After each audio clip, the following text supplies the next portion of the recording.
Oke, nah ini sebenarnya juga relate apa yang mau saya sampaikan hari ini gitu. Nah, mungkin sorry. Oke, tadi di video tadi kalau kalian lihat gitu di MV tadi, video klip musik tadi gitu, itu ada momen satu ketika tim dosen ya namanya atau Samsontek gitu, itu lagi nguji produk mereka tentang namanya Nunggil kalau nggak salah. Nah, itu dia membuat produk untuk membantu orang buta yang biar bisa tahu siapa yang di depan mereka gitu. Nah, itu apakah wajah, apakah itu lampu gitu. Dan ya ini ada dua hal yang mungkin relate sama mungkin di prodi saya di informatika, itu adalah aspek dia ngembangin startup dan teknologi. Jadi dia membangun startup teknologi dalam hal ini gitu. Namanya Samsontek. Nah, ini adalah ada snippet moment ketika produknya jadi aspek teknologinya jadi gitu. Dan kita akan membreakdown teknologinya gini secara ringkas aja. Nah, tadi teknologi yang dikembangin itu namanya computer vision atau fisik komputer. Nah, secara definisi singkat, jadi computer vision itu adalah salah satu topik, subtopik dalam bidang AI atau artificial intelligence. Intinya yang membuat komputer itu bisa mengenali objek, bisa deteksi, bisa bedakan objek berdasarkan gambar atau kamera umumnya atau video gitu. Nah, mungkin di HP kalian ada yang bisa login pakai face kan, face recognition. Nah, itu salah satu aspek AI juga, yaitu computer vision namanya. In general seperti itu. Nah, banyak penerapan yang sudah umum di era industri 4.0 ini gitu. Ya, mungkin kalau yang familiar itu mungkin kalau kalian self driving car gitu. Gimana sih mobil bisa autopilot gitu di jalan raya tanpa menabrak gitu, bisa ngindarin kendaraan ya. Pada dasarnya dia mengempowering atau menggunakan teknologi computer vision secara menyeluruh gitu. Jadi ada sensor, ada kamera di mana-mana, di kanan, di kiri, di depan, di belakang gitu. Makanya dia bisa ngambil keputusan belok atau menghindar atau apa gitu. Dan itu pasti kalian umum dengan brand mobil Tesla gitu. Dan itu biasa sudah berseliweran entah di YouTube atau di internet gitu ya. Dan CEO-nya sangat terkenal banget dalam bidang teknologi, terutama Elon Musk namanya. Tapi kita tidak bahas seperti itu. Jadi balik lagi kita membahas tentang AI for everyone gitu. Jadi saya ingin mengeneralisir istilah AI. Jadi biar nggak tidak terlalu alien gitu. Jadi kita bisa relate. Oke. Nah, di era sekarang ini AI itu bukan hal yang kita subliminal gitu. Jadi kita udah kayak natural aja tanpa sadar, oh ternyata itu AI gitu. Oh ternyata itu ada aspek AI-nya gitu. Nah, nanti di akhir akan saya breakdown AI di TikTok itu apa sih gitu. Tapi kita pelan-pelan dulu gitu, mempelajari AI in general atau historicalnya. Dan ini bakal banyak insight-insight menarik yang bisa kalian tangkap. Mungkin ada film atau dokumenter yang bisa kalian tonton. Jadi banyak banyak hal-hal menarik di bidang AI. Nah, lompat ke belakang, bagaimana industri itu sudah berproses gitu. Dari mulai kita zaman steam power, steampunk gitu ya, teknologi uap, mobil uap gitu, pindah ke teknologi produksi massal, sudah pakai electrical, pakai conveyor gitu. Terus masuk ke industri 3.0, sudah ada aspek otomasi, semua komputer, merakit mobil pakai mesin, bikin kue, bikin biskuit gitu, sudah pakai mesin industri gitu. Jadi tanpa campur tangan manusia. Nah, masuk ke industri kita yang sekarang di era kalian dan era saya juga. Nah, itu kita masuk ke industri 4.0 dan ini banyak aspek-aspek yang aspek industri 3.0 yang sudah melibatkan semacam AI, data, teknologi cloud dan keamanan dan lain-lain. Soalnya alasannya kenapa sih? Alasannya ya sederhana, karena internet sudah masuk kampung gitu. Internet sudah masuk hutan gitu levelnya. Jadi maksudnya dunia ini sudah penetrasi internet sudah luas. Otomatis datanya seiring waktu sebuah keniscayaan bahwa data itu bakal terus masuk gitu. Data itu bakal bisa disimpan di cloud, bisa kita collect. Nah itu ada ada 9 aspek yang yang terlibat di dalam industri 4.0, mulai dari autonomous robot. Jadi, tadi contoh mobil pintar tadi itu ada contoh autonomous robot, terus ada simulasi, ada integrasi sistem, ada IoT gitu yang lagi saya fokuskan di tahun ini, ada cyber security. Alasannya karena data itu semakin banyak, karena pengelolaan data itu semakin sulit, makanya keamanan juga harus dijaga gitu, jangan sampai bocor. Cloud computing, bagaimana kerja saya di kantor ini tidak perlu lagi menggunakan nyimpan filenya di laptop, saya cuma menggunakan cloud gitu Pak, entah pakai Google Drive, pakai OneDrive, atau pakai Dropbox dan sejenisnya. Ada juga manufacturing yang sifatnya aditif gitu, jadi yang interconnected gitu. Jadi orang dari kota lain bisa memantau prosesnya. Jadi dunia sudah terhubung gitu. Bagaimana kita sekarang juga terhubung itu salah satu dampak dari industri 4.0. AR gitu ya, augmented reality, bagaimana orang belajar itu tidak perlu megang barang fisiknya tapi sudah paham cara menggunakannya gitu. Kendala kita kan dulu katanya teorinya dapat tapi prakteknya enggak. Sekarang dengan teknologi ini misalnya alatnya enggak ada, kita masih bisa kok gitu nerapin belajar dengan teknologi ini. Kemudian yang paling tidak kalah penting adalah big data. Nah, big data dengan data yang semakin banyak gitu, otomatis pengelolaannya juga semakin rumit kan gitu. Nah, makanya ini aspek yang mempengaruhi. Ya simple, ya karena semenjak ada internet alasannya gitu. Nah,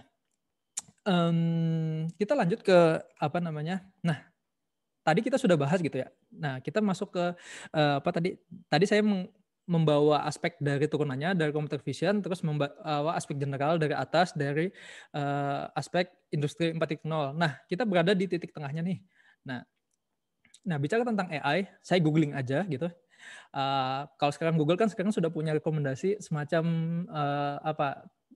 FAQ gitu, tipenya di dalam list pencariannya. Jadi yang what is gitu. Saya ambil salah satu yang what is, yang sederhana. Definisi AI secara singkat gitu. Intinya AI adalah sebuah bidang dalam ilmu komputer, IT atau yaitu yang menekankan pada bagaimana membuat mesin cerdas dan bisa bekerja seperti manusia, bukan menjadi manusia ya, tapi bekerja seperti manusia. Itu menjadi manusia dan bertingkah seperti manusia itu hal yang berbeda, jelas banget. Jadi dia sifatnya kayak mimik. Jadi orang bisa apa, komputer mencoba meniru yang orang manusia lakukan gitu. Nah, sifatnya mengimitasi. Jadi ibaratnya orang tuanya ngomong apa, ya anaknya ngikutin ya. Robot itu seperti itu gitu dimensinya. Salah satu contoh penerapan AI yang paling umum adalah ya Google Engine gitu. Dan ini ya contoh halaman depan Google. Tadi saya pengen nyari yang temanya Imlek, ternyata Google sudah jarang masang tema lagi gitu di di halaman google.com-nya. Oke, ini contohnya ya, salah satu yang paling populer. Nah, mungkin kalau bicara tentang AI atau kecerdasan artifisial itu pasti berangkat ke sejarahnya. Gimana sih sejarah awal AI gitu? Nah, mungkin kalau bicara sejarahnya yang di tahun 1600 ini cuman konseptual matematik gitu. Tapi AI yang lebih relate dengan kita itu adalah ketika di era ini 1950 di tahun di zaman Perang Dunia Kedua ya afternya gitu. Nah, itu ada zaman ketika namanya dia dijulukin father of AI, bapak AI, Alan Turing, mengenalkan semacam konsep Turing test untuk menguji kecerdasan suatu mesin. Nah, ini cuman ya nanti saya tunjukkan, ada filmnya. Wah, notifnya banyak banget. Oke. Nah, itu berangkat ke tahun 1955, AI itu sudah menjadi istilah yang istilah yang sudah dimasukkan kamus istilahnya. Jadi ada konferensinya, ada pembahasannya seperti itu. Jadi istilahnya baru muncul di tahun 1955 atau lebih tepatnya 1956. Nah, kemudian lanjut ke tahun 1965 ada bahasa pemrograman natural yang bisa menangani dialog. Tapi ya konseptual chatbot sejarahnya di tahun 1965. Jadi kalau kalian mungkin chatbot itu kalau kalian pakai Telegram itu ada yang auto reply gitu. Tapi itu kan sederhana. Mungkin sekarang banyak di tahun 2020 ini semua bisnis gitu tuh, Telkomsel atau apa jasa-jasa layanan yang di internet itu sudah bisa menyediakan chatbot. Jadi orang nggak perlu lagi standby di balik apa ya, di balik meja terus pakai headset, pakai mikrofon kayak Veronica gitu, kalau Telkomsel Veronica, tapi sekarang sudah ada dia menanggapi sesuai apa yang kalian sampaikan gitu. Lanjut, bagaimana sistem dibangun, kemudian apa ya, salah satu checkpoint di dalam AI itu ada di tahun 1997. Itu adalah ketika komputer Deep Blue bisa ngalahin pakar catur dunia saat itu, namanya Garry Kasparov. Nah, nanti akan ada highlight yang menarik, kalau waktunya sempat saya kasih video. Kemudian footage lain di iRobot, terus Google bikin percobaan self-driving car, meskipun ternyata teknologi yang paling bagus ada punya Tesla sekarang. Terus ada game namanya Jeopardy dan lain-lain dan seterusnya. Nah, yang menarik adalah, mungkin ini karena relate sama saya ya, jadi di tahun 2016 itu adalah titik balik AI ibaratnya sudah mencapai level bisa mengalahkan manusia di satu dimensi gitu. Dan ini di tahun 2016 ada namanya AlphaGo gitu. AI buatan DeepMind yang bisa mengalahkan pemain Go profesional top dunia saat itu, top nomor 1 dunia saat itu dengan skor 4-1. Dia gamenya 5 game. Nah, sekarang lanjut ke 2018, itu akses untuk belajar AI secara mandiri itu sudah banyak banget. Itu kampus-kampus dunia sudah membuka belajar mandiri dalam bahasa Inggris tentunya tentang AI gitu. Nah, goal saya mungkin di 2021 ini bisa membuat course tentang AI sendiri gitu juga. Nah, lanjut ke, nah ini tadi yang pembahasan saya, ini film yang mungkin wajib kalian tonton untuk memahami bagaimana sih konseptual AI generasi pertama itu, namanya Mesin Enigma gitu. Film yang wajib kalian tonton untuk melihat sejarah awal AI, dari yang main ini keren banget, yang jadi Doctor Strange. Kalau kalian suka Marvel pasti wajahnya nggak familiar, familiar ya gitu. Ini adalah yang jadi Doctor Strange di Marvel, atau jadi Sherlock kalau di Sherlock Holmes punya BBC, dan masih banyak film-film yang keren. Dia logat Britishnya keren. Nah, ini bisa kalian searching di internet, bisa kalian tonton The Imitation Game, film lama. Tapi kalau saya ngajar di kelas AI itu pasti, atau kelas otomata itu pasti saya sampaikan, kalian wajib nonton film ini gitu. Jadi tapi mungkin ya tadi ada sentuhan dramanya, tapi fokus ke teknologinya, bagaimana dia memecahkan mesin, kepintaran mesin. Nah, yang kedua, film yang mungkin bisa kalian kalian tonton itu adalah tentang dokumenter yang saya bilang tadi. Di tahun 2018 kalian bisa cek di YouTube filmnya, namanya AlphaGo Documentary, dan itu filmnya sekitar 40 menitan. Ini seru banget bagaimana AI bisa mengalahkan manusia. Nanti di situ divisualkan juga bahwa mungkin kalian kebayang ya, catur kan ukurannya 8x8. Tapi kalau Go itu ukurannya 64x64. Jadi ada kemungkinan 3 miliar kemungkinan gitu langkahnya. Dan itu gede banget. Ya kalian bisa nonton di videonya, itu keren banget. Ini saya sangat rekomendasikan juga. Nah, next-nya ini kita membahas tentang jenis-jenis AI gitu. Nah, AI itu ada 3 tipe. Ada yang namanya ANI, Artificial Narrow Intelligence, ada namanya AGI, Artificial General Intelligence, kemudian yang ada Artificial Super Intelligence.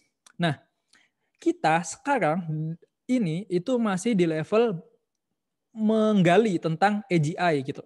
Nah, kalau sudah ANI, saya sebut saja ANI ya, yang level pertamanya ANI, itu sudah umum. Jadi ibaratnya gini, kalian main game gitu ya. Main game apa ya? Ya mungkin yang relate mungkin buat yang main game HP gitu, misalnya main Mobile Legends ya, contoh ya, saya relate kan ya. Main Mobile Legends lawan bot atau lawan komputer. Nah, itu komputernya tipenya adalah ANI gitu. Jadi dia cuma bisa ya AI yang atau otak sistem yang dibangun dalam bot atau komputer Mobile Legends itu, dia cuma bisa ya main Mobile Legends aja. Tapi misalnya kan dia punya algoritma ya, atau kecerdasan yang ditanamkan. Nah, itu kalau misalnya ditaruh di game yang lain, misalnya game Dota gitu, itu pasti bakal nggak bakal pasti bodoh gitu istilahnya gitu ya. Kalau kita bicara intelligence kan berarti bicara tentang kepintaran ya. Kalau N ini berarti orang cuma bisa di satu bidang gitu. Atau kalau ini bicara komputer berarti komputer kan cuma bisa di satu bidang. Jadi misalnya contoh N ini ada 4. Ada 4 apa ya? Assistance, voice assistance ya. Apa namanya? Bukan virtual ya. Artificial Intelligence Assistance itu ada 4 kan, setiap platform ada Siri, ada Google Assistant, ada Alexa, ada Cortana. Nah ini contoh Any. Jadi dia cuman ditanya ya jawabnya apa sesuai gitu. Nah bicara tentang AGI atau Artificial General Intelligence itu mungkin kalau kalian penonton apa ya Avenger Age of Ultron kalau salah. Ya, Age of Ultron itu kan ada Ultron, robot Ultron namanya. Nah itu sifatnya adalah mesin yang kecerdasannya sudah menyerupai manusia gitu. Nah tapi jadi dia bisa apa aja. Ibaratnya kalau dia robot ini disuruh masak ya masak gitu bisa gitu. Belajar masak ya belajar. Kalau disuruh nyetir mobil ya dia bisa nyetir mobil. Nah itu ada level di mana ibaratnya kalau AGI itu levelnya sudah mendekati kayak manusia gitu. Jadi dia tidak cuma satu dimensi, jadi bisa beberapa hal gitu. Jadi kalau bicara komputer atau AI itu adalah bicara tentang kecerdasan yang ditanamkan kan. Nah kalau Any itu kecerdasannya cuma bisa di satu bidang, ditaruh di bidang lain dia nggak bakal bisa. Tapi kalau AG itu dia bakal belajar. Misalnya dia nggak bisa dia bakal belajar gitu. Nah saat ini sampai sekarang pun kita ilmuwan-ilmuwan bidang AI itu masih stuck di bidang AGI ini, mengeksplorasi gimana sih yang ideal gitu. Jadi sampai saat ini pun masih jalan.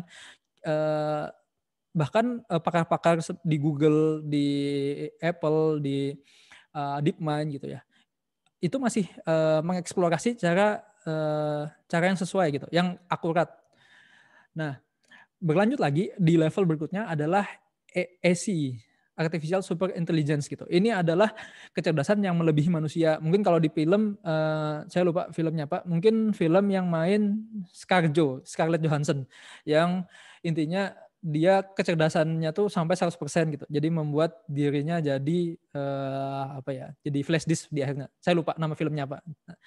Lupa saya cantumkan juga. Sama ada film yang mungkin visualisasi Artificial Super Intelligence ini adalah ketika ilmuwan, saya lupa yang main itu yang jadi Jack Sparrow, saya lupa filmnya. Judul filmnya apa? Nah, itu mungkin itu visual fiksi tentang itu. Jadi sampai sekarang pun ilmuwan masih stuck di level yang kedua di AGI. Nah, harapannya banyak talent-talent baru yang bisa mengeksplorasi ini. Ini mungkin level tertinggi ya, dan ini konsepnya sudah terlalu advance gitu. Jadi memang saya pun belum bisa sampai level yang AGI gitu. Nah kita berangkat ke ini. Mungkin ada istilah misalnya kalian mungkin dengar artificial intelligence, ada machine learning, ada deep learning gitu. Mungkin kalian pernah dengar gitu. Kalau kalian baca artikel atau lihat di video atau dengar di mana gitu, di podcast atau apa. Nah pada dasarnya deep learning itu adalah bagian dari machine learning, dan machine learning itu adalah sub atau bagian dari artificial intelligence. Jadi secara umum kalau artificial intelligence itu adalah komputer yang memiliki kecerdasan menyerupai manusia. Saya umumkan ya. Kalau machine learning adalah konsep kecerdasan yang mana mesin itu belajar berdasarkan informasi yang ada gitu. Soalnya AI itu sendiri ada yang konsepnya dia tidak perlu ada fase belajar gitu. Jadi langsung dari data bisa langsung diinformasikan hasil perhitungannya. Tapi kalau misalnya gini, kamu mau memprediksi harga rumah gitu. Contoh yang mungkin yang umum ya. Nah itu nanti bisa dihitung prediksinya gitu. Jadi kayak ramalan-ramalan, entah perkiraan cuaca gitu ya. Mungkin ada konseptual AI-nya. Nah kalau machine learning ini ya mungkin secara spesifik itu bagaimana ya dia belajar dari data gitu. Jadi nanti coba diterapkan ke data yang baru. Jadi misalnya ini nih kalian ada sistem bisa bedain yang mana gambar kucing, yang mana gambar anjing contohnya ya. Nah, dia bakal intinya kita kasih data dulu, ini foto kucing semua, ini foto anjing gitu. Nah, nanti tiba-tiba kita kasih gambar yang baru, itu bagaimana dia bisa bedain, oh ini gambar kucing, oh ini gambar anjing gitu. Tadi kasusnya yang di awal tadi, computer vision adalah seperti di kasus film startup tadi, jadi dia bisa bedain wajah gimana gitu. Ya tentunya ada informasinya terkait wajah itu seperti apa sih gitu. Wajah manusia sama wajah kucing itu bedanya di mana sih? Itu ada informasi yang harus disambungkan. Kalau deep learning-nya adalah sifatnya metode. Jadi teknik dari machine learning tadi untuk bagaimana biar dia lebih akurat gitu. Nah, sekarang yang trennya memang ke arah deep learning. Nah, terus saya mau ngasih satu contoh gitu. Nah, kita bicara TikTok ya. Jadi kok bisa sih TikTok itu viral banget sekarang? Kok bisa sih gitu?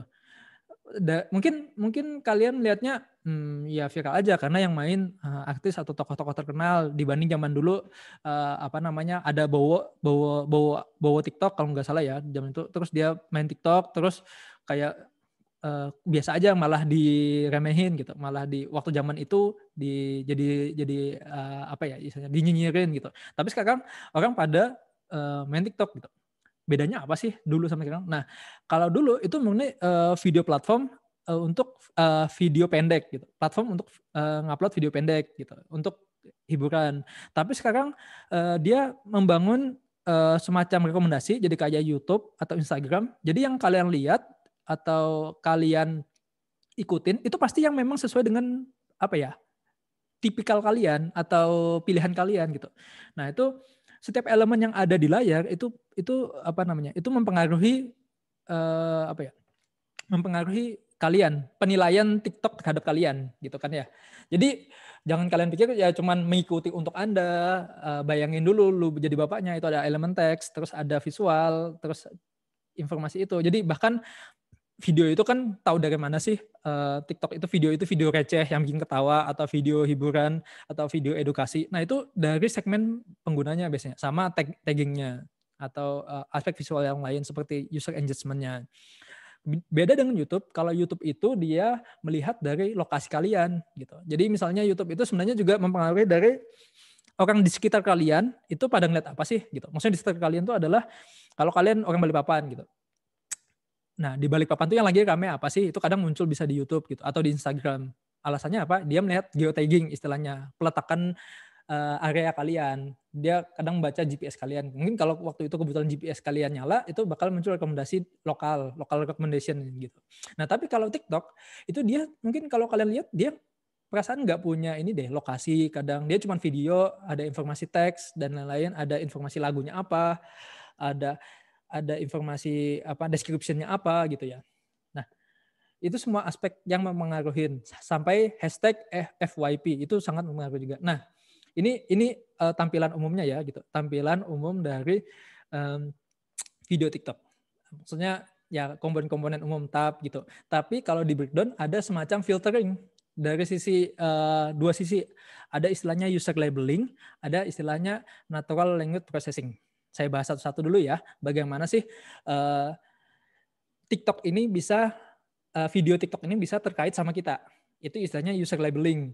Jadi kadang mempengaruhi dari kalian nonton gitu, waktu tayang. Jadi mungkin pola umumnya adalah kalian pasti nonton TikTok itu ada jam-jamnya, ada peak time, ini standar gaya TV lah. Jadi ada prime time, ada kalian lagi nonton, itu pasti ada. Jadi misalnya kalian lagi kerja, terus mungkin baru bisa nonton waktu istirahat siang. Nah itu istirahat siang itu adalah, nanti yang pasti ditunjukkan adalah yang love-nya tinggi gitu, engagement-nya, like-nya tinggi gitu. Atau sore sepulang kerja, ada aspek seperti itu. Jadi apa yang kalian favorit ini sebenarnya konsepnya sama dengan Instagram ya. Jadi kalau kalian nggak sengaja nekan like gitu di satu gambar, maksudnya efek scrolling terus tekan like gitu, itu pasti direkomendasikan dengan gambar sejenis juga. Meskipun kalian like terus like-nya kalian hilangkan, itu sudah menjadi input gitu, input ke dalam user personality kalian tentang itu, tentang video-video itu, tentang gambar itu kalau di Instagram. Nah, kelebihannya di TikTok itu adalah mereka bisa mengekstrak informasi terkait yaitu dari gambar, dari teks, dari videonya. Jadi terkait analisis teksnya. Ini konsepnya apa, positif atau negatif. Bahkan gini, lagu di TikTok gitu ya. Saya tadi iseng ya, maksudnya menganalisa lagunya. Lagu di TikTok itu pasti berkorelasi dengan videonya itu tentang apa gitu. Dan itu pasti punya korelasi. Nah, dari sini TikTok juga belajar. Oh, berarti kalau dia pakai lagu Sour, maksudnya video terbaru dari ITK Official ya. Jadi itu kan pakai lagunya Sour Becky G ya. Itu pasti konsepnya adalah uplifting. Jadi video-video yang ngasih semangat gitu, seru-seru gitu. Jadi orang pada preferensinya, oh kalau lagunya ini berarti orangnya punya personality, punya nyari semangat kalau di TikTok gitu, atau nyari gosip-gosip, yaitu kembali ke preferensi kalian ya gitu. Jadi user persona kalian tuh bisa kelihatan dari gaya kalian menonton video TikTok. Jadi visualnya, elemen-elemennya itu pasti nanti keterhubungan dengan elemen-elemen yang lain. Jadi misalnya ini visualnya ada outdoor, sungai, hewan, laki-laki, petualangan. Oh ini berarti konseptualnya adalah tentang petualangan gitu. Atau gimana. Nanti pasti bakal munculnya juga video-video seperti ini gitu. Nah ini namanya konsep recommendation systems. Ini di sosial media, di marketplace itu pasti AI yang paling umum dipakai adalah sifatnya recommendation system.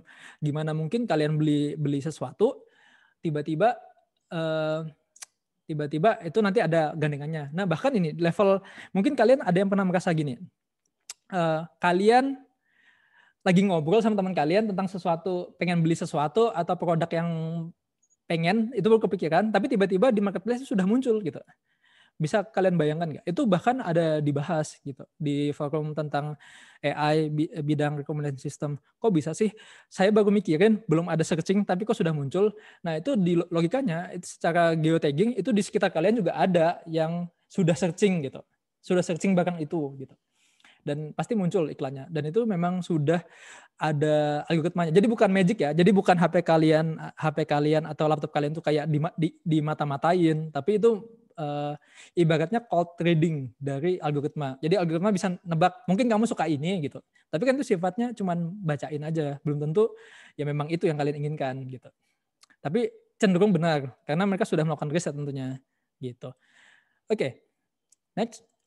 Nah, konsep penerapan AI yang lain, ini mungkin karena saya main game ya. Tadi kalian sudah lihat ya profil saya ya. Itu keahlian saya apa, terus S2 saya apa. Jadi pasti nggak jauh-jauh dari dari games gitu. Kehidupan saya. Nah, di sini apa sih? Mungkin kalau bisa ke game, mungkin kalau kalian nggak main game Dota pasti mungkin bakal kurang relate ya, bakal nggak relate tentang game ini gitu. Nah, tapi saya pengen cerita. Jadi mungkin kalau kalian main Mobile Legends, ya ini Dota itu adalah Mobile Legends versi sulit. Nah, misalnya gini, di game ini kan ada elemen posisinya di mana gitu, peletakannya di mana, posisi hero-nya di mana, jumlah darahnya berapa gitu, koordinatnya di mana, itu semua elemen-elemen yang mempengaruhi dari AI. Jadi dia bisa mengambil keputusan AI-nya bakal belok kanan kah, bakal nembak kah gitu. Jadi ya keputusan apa yang dilakukan oleh AI itu hasil belajar juga gitu. Jadi AI itu kalau dalam konsep game mau menang atau kalah mereka belajar gitu konsepnya. Nah kalau menang itu mereka +1, kalau kalah +1 versi belajarnya gitu. Nah itu menariknya. Dan mungkin konseptual ini terlalu berat gitu kalau kita menggali lebih dalam. Tapi secara general konsepnya adalah ya mereka sudah mempelajari pola, entah pola dari pemain yang asli atau yang pola mereka belajar sendiri, itu semua prosesnya. Nah, mungkin ini kita bicara tentang tantangan ya. Tadi saya bahas mungkin banyak yang contoh-contoh yang nggak bisa saya sampaikan karena waktu. Nah, tapi menurut buku buku Asosiasi Komputer di 2020 bahwa di Indonesia itu sangat banyak butuh talent AI. Mulai dari aspek kepemimpinan, keterampilan, dan kebudayaan. Tantangan dalam aspek kepemimpinan adalah banyak pengambil keputusan tuh yang ragu berinvestasi di AI gitu. Jadi bagaimana mengotomasi AI-nya. Terus dari sisi keterampilan, Indonesia ini masih kurang banget kebutuhan talent AI-nya. Jadi bahkan tahun ini ada program dari Google, tahun lalu Google bangkit namanya untuk memperbanyak talent AI. Setelah 5 tahun sebelumnya fokus ke pengembang aplikasi, Dan tahun ini mungkin sampai 5 tahun ke depan banyak pengembangan talent-talent di bidang AI gitu. Dan itu gratis. Nanti mungkin kalau kalian yang SMA bisa ikut Digitalent, atau kalau lagi kuliah bisa ikut Google Bangkit dan lain sebagainya. Kemudian dari aspek kebudayaan, mungkin bagaimana sih AI ini tetap bisa harmoni dengan orang-orang yang ada di circle pekerjaan. Kadang kan budaya kerja kadang berlawanan dengan implementasi AI-nya gitu, yang serba otomatis. Nah, ini mungkin kita nonton video lagi ya, karena waktunya tinggal sedikit, jadi kita nonton video mungkin. Video yang suka saya bagikan kalau saya lagi cerita tentang AI. Insight-nya bagus. Kalau kalian tahu Agung Hapsah, sekarang sudah jarang video ya.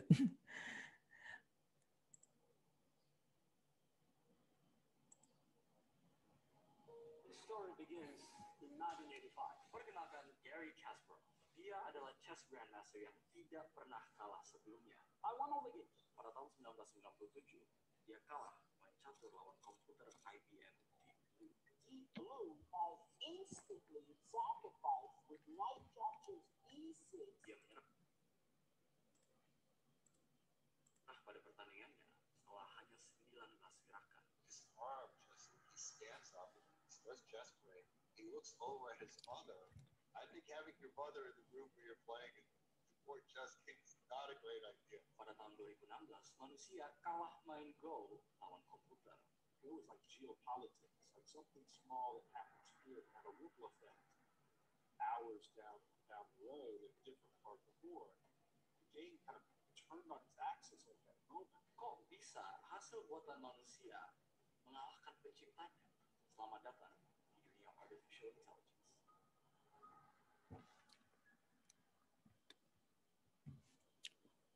Machine learning, artificial intelligence, AI, atau kecerdasan buatan adalah bagian dari ilmu komputer yang berfokus pada pembentukan mesin dengan kemampuan kecerdasan yang dapat berinteraksi dan bekerja seperti manusia. Manusia, kita belajar dari pengalaman kita. Pemain catur semakin sering dan semakin banyak kali main akan semakin jago. Cara AI belajar itu kurang lebih sama. Contohnya, AlphaGo, yaitu AI yang mengalahkan pemain-pemain terbaik Go. Itu awalnya diberikan database 100.000 pertandingan Go, dan dia pelajari itu semua. Setelah AI itu belajar cara main Go, dia akan main Go melawan diri dia sendiri. Setiap kali dia kalah, dia akan update cara dia main, dan proses ini akan diulang sampai jutaan kali. Ini sama seperti manusia yang sering kali main Go. Bedanya, komputer bisa melakukan ini dengan cara yang jauh lebih efisien. Di mana manusia hanya bisa main satu pertandingan dalam satu waktu, komputer bisa mensimulasi banyak pertandingan sekaligus. Pada akhirnya, setelah ditrain jutaan kali, AlphaGo mampu mengalahkan world champion Lee Sedol. South Korean World Go champion Lee Se-do has lost his second match to Google's computer program AlphaGo. This is my defeat against artificial intelligence, not humanity's. But wait, it gets crazier. Meet AlphaGo Zero. AlphaGo Zero tidak diberikan 100.000 pertandingan sebagai referensi. Komputernya sendiri yang harus belajar bagaimana caranya dia bisa menang. Dalam hanya 3 hari, AlphaGo Zero sudah mampu mengalahkan semua versi adiknya AlphaGo. Dalam 40 hari, AlphaGo Zero telah secara mandiri menemukan prinsip-prinsip game Go yang untuk manusia butuh ribuan tahun untuk menemukannya. Bahkan komputer ini membuat strategi dia sendiri. 3.000 tahun pengetahuan manusia tentang cara main Go ditemukan komputer dalam hanya 40 hari. Yang untuk manusia butuh bertahun-tahun, komputer bisa just like that. Tanpa kamu sadar, AI itu sebenarnya sudah ada di mana-mana. Misalkan, hey, what time is it? It's 12:27. Dari mana dia tahu aku ngomong apa? Itu sebenarnya artificial intelligence, natural language processing, yang membedah audio suaraku menjadi teks yang bisa dimengerti komputer dan bolak-balik dari teks ke audio untuk jawabannya. Misalkan kamu buka aplikasi Bukalapak, pasti akan ada rekomendasi berbagai macam produk. Tapi dari mana dia tahu produk apa yang cocok untuk aku? Itu bukan ada orang yang menentukan kayak, kira-kira aku sukanya apa ya? Tapi itu AI yang melihat berbagai macam hal seperti apa aja yang pernah aku beli, produk apa yang pernah aku klik, apa saja yang pernah aku search. Itu semua akan menjadi data points yang membantu AI menentukan produk apa yang cocok untuk aku, membuat experience yang personal ke setiap user. Cool. Hal misterius dari AI adalah kita nggak akan pernah tahu cara kerjanya itu tepatnya seperti apa. Ada satu program AI dibuat untuk main game Tetris. Cara mainnya awalnya sangat buruk karena belum berevolusi sejauh itu. Tiba-tiba, gamenya di pause.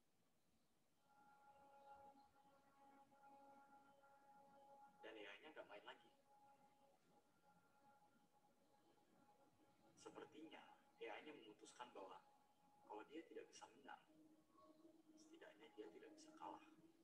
Because as soon as he unpauses, he will lose. And really, the only winning move is not to play.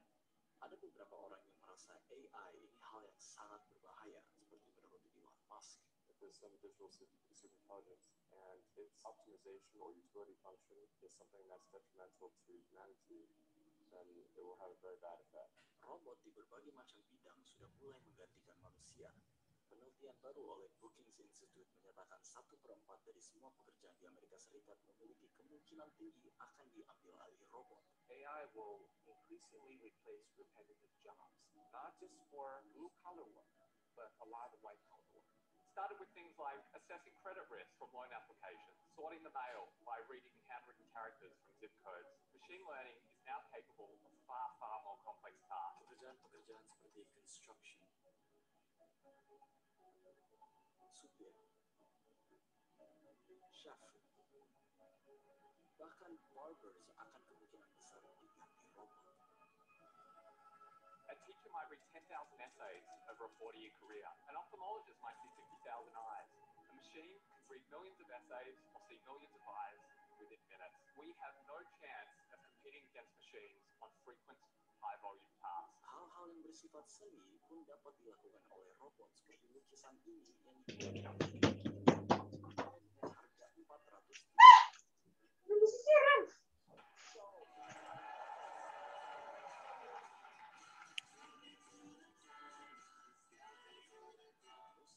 yang kamu dengar ini sekarang di-compose oleh AI.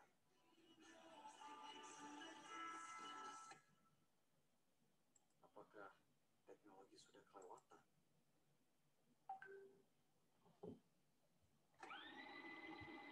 We don't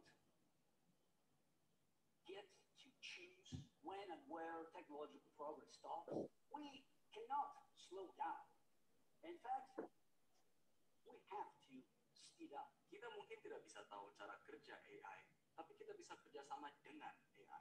Machines have calculations. We have understanding. Machines have instructions. We have purpose. Machines have objectivity. We have passion. Kita mampu membuat AI yang dengan waktu yang sangat singkat dapat belajar cara main Go sampai bahkan dia bisa mengalahkan pemain terbaik Go. Gimana kalau kita terapkan AI untuk menemukan solusi masalah ekonomi, solusi masalah sosial, untuk menemukan obat untuk penyakit seperti Alzheimer, kanker, yang kalau manusia cari solusinya mungkin butuh ribuan tahun, tapi dengan bantuan AI pasti akan jauh lebih cepat. Just like we should not worry about what our machines can do today. Instead, we should worry about what they still cannot do today. There's one thing only human can do. That's dream. So, let us dream big.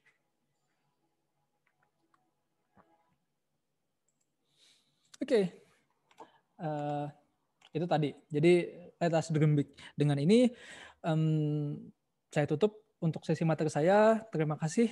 Selamat siang. Assalamualaikum warahmatullahi wabarakatuh. Waalaikumsalam warahmatullahi wabarakatuh. Terima kasih banyak Pak atas materi yang telah disampaikan. Dan sekarang kita masuk untuk sesi tanya jawab ya. Nah, buat teman-teman yang ingin bertanya tentang materi yang telah disampaikan tadi, bisa memakai fitur raise hand untuk bertanya secara langsung, atau bisa menuliskan di kolom komentar, yang nantinya pertanyaan kalian itu akan dijawab langsung oleh Pak Aryadi. Nah, untuk formatnya, kalian bisa menuliskan nama, _instansi, _pertanyaan. Dan untuk yang ingin bertanya langsung, bisa raise hand. Ketika saya sudah persilahkan, silahkan kalian open mic dan jangan lupa untuk menyebutkan nama, instansi, dan pertanyaan. Ayo buat teman-teman yang ingin bertanya, bisa langsung bertanya.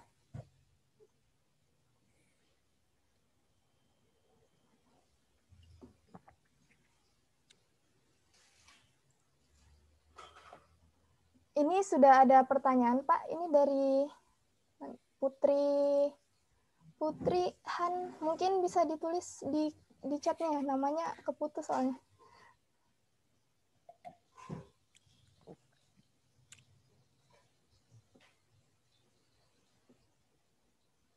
Putri Han dari SMA 1 Balikpapan. Pak mau tanya, untuk belajar AI bahasa pemrograman apa yang akan diajarkan di Institut Teknologi Kalimantan? Dan tools apa saja yang akan digunakan? Terima kasih. Mungkin dari Pak Aryadi bisa langsung dijawab, Pak. Oke, terima kasih Putri atas pertanyaannya. Ini mungkin apa ya, sudut pandang ya. Kalau belajar AI, mungkin kalau trennya sekarang sebenarnya di TK sendiri pakai Python sudut pandangnya ya.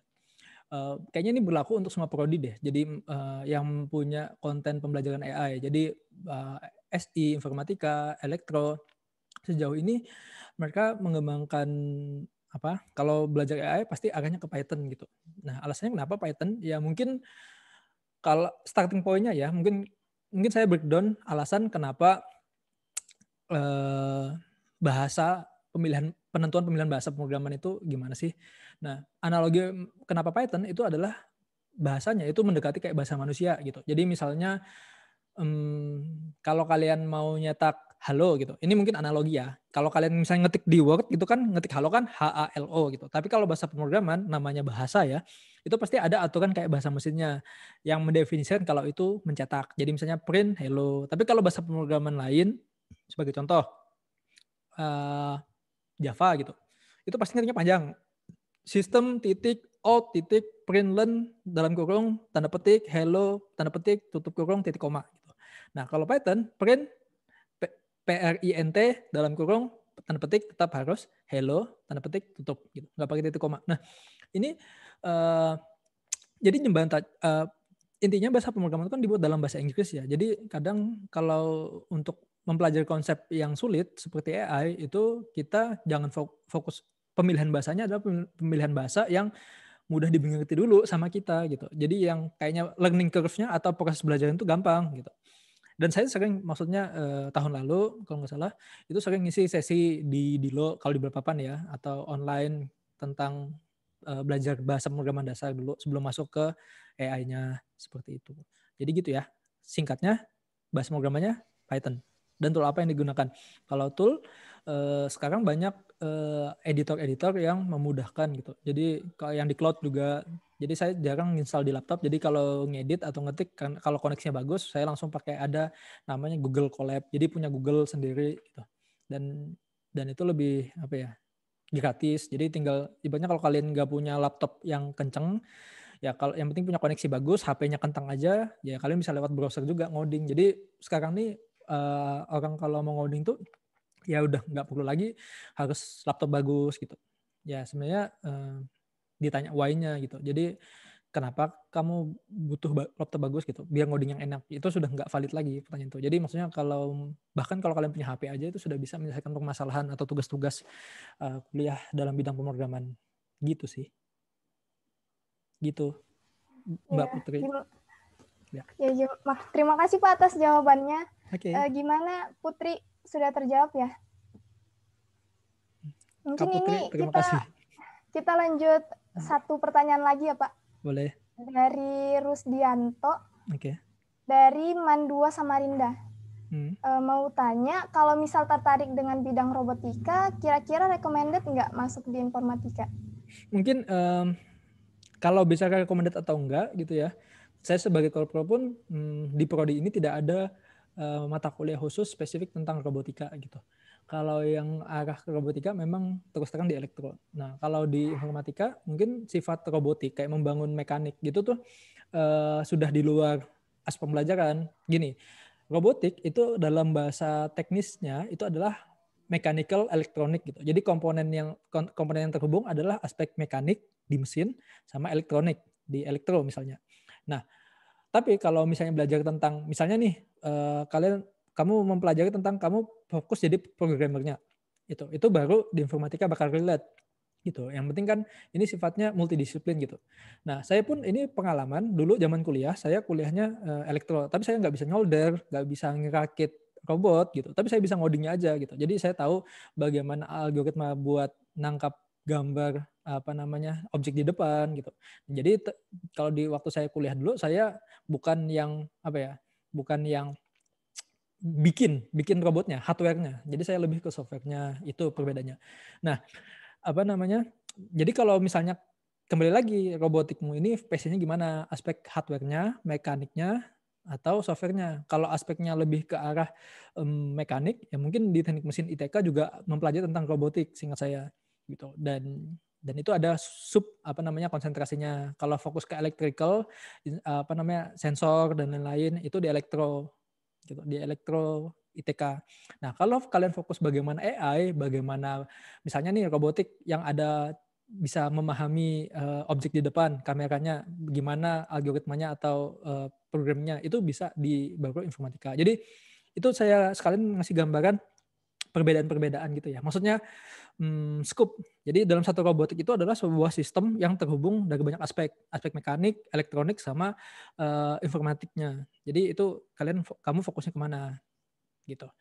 Terus mungkin kalau di informatika sendiri itu bidang konsentrasi bidang yang dihandle itu bukan ke arah robotik tapi ke IoT, Internet of Things gitu. Jadi ya mungkin ada electrical tapi sifatnya sensori yang mengambil data di sekitar gitu. Jadi maksudnya saya saat ini pengen bikin kebun, tapi yang saya bisa monitoring kadar airnya, bisa nyiram sendiri, bisa ngatur cahaya sendiri, bisa ngasih pupuk sendiri gitu ya. Itu yang tahun ini saya lagi kembangin, itu di informatika bisa. Itu bidangnya namanya IoT. Bukan kalau robotik itu sudah beneran ada kinetik, ada gerakan gitu. Entah robot laba-laba gitu. Gitu kali. Cukup jelas?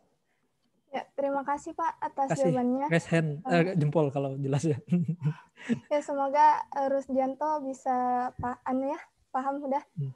Nah, selanjutnya karena waktu kita tinggal 2 menit lagi, mungkin kita akan masuk ke sesi dokumentasi ya. Jadi buat teman-teman semua bisa di on cam-kan dulu kameranya, biar kita bisa ambil dokumentasi dulu. Oh ini sebentar Fitri, mungkin mungkin jika ada pertanyaan yang tidak terjawab bisa DM di Instagram saya ya. Itu @ayd_aryadi gitu. Lewat Instagram aja. Mungkin sewaktu-waktu bisa saya jawab atau saya kasih referensi. Mungkin jika ada pertanyaan yang masih nyangkut, itu bisa udah di chat sama kakak fasilitator Kak Dava. Terima kasih Kak Dava. Itu bisa lewat DM ke situ. Gitu ya. Atau nanti mungkin besok juga ada masih sesi konsultasi prodi. Saya akan membuka sesi IME atau Ask Me Anything di sekitar jam 1 sampai jam 2 gitu. Jadi 1 jam itu akan saya tanya jawab. Mungkin lewat saya ada sesi waktu live Instagram mungkin ya. Semoga saya sempat doa. Ya Pak. Oke. Ya, jadi nanti kalau misalnya dari teman-teman masih ada pertanyaan lagi, bisa langsung DM ke Pak Aryadi. Atau kalian juga bisa nanti masuk ke ruang Zoom konsultasi prodi. Nanti linknya juga bakal ditaruh itu sudah ditaruh sama kakak fasilitator kita. Nah sekarang buat teman-teman bisa on cam dulu buat kita ambil dokumentasi. Mungkin kakak fasilitator bisa di screenshot-kan ya Kak ya? Oke, baik. Ya. Cek dengan Kak Fitri. Ya. 1, 2, 3. 1, 2, 3. Sudah habis ya ini. Ya. Oke, Ya terima kasih banyak untuk teman-teman semua yang udah ikut di sini, dan terima kasih juga buat Pak Aryadi. Apabila ada kesalahan, saya mohon maaf. Sekian dari saya. Wassalamualaikum warahmatullahi wabarakatuh. Dan jangan lupa buat teman-teman yang masih mau bertanya atau ada pertanyaan terkait program studi informatika, bisa langsung masuk ke konsultasi prodi ya teman-teman. Linknya jangan lupa di-copy. Terima kasih semuanya. Terima kasih Kak. Terima kasih Pak. Dadah. Terima kasih. Terima kasih Pak. Ya, sama-sama. Sama-sama.